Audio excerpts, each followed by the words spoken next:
കൊടുക്കണ വെള്ളി കൈയൊക്കെ ഇട്ട്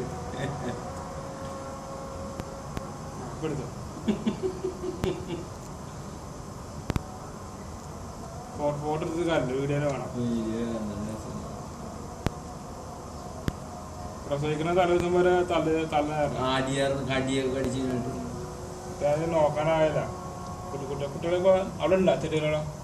എവിടെയാണെന്നറിയാൻ പറ്റില്ല. ആ മറ്റേ കാടമ്പൂച്ച ഓടിയാന്നൊക്കെ ഉണ്ട്, കടിച്ച് തിന്നുമെന്നറിയാൻ പറ്റില്ല. കാടമ്പൂച്ച അത് തിന്നൂല.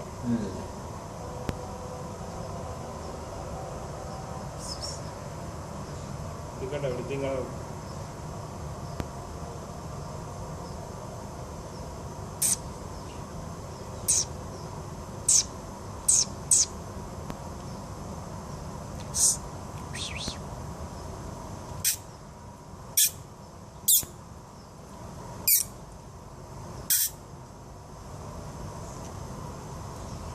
ഒരു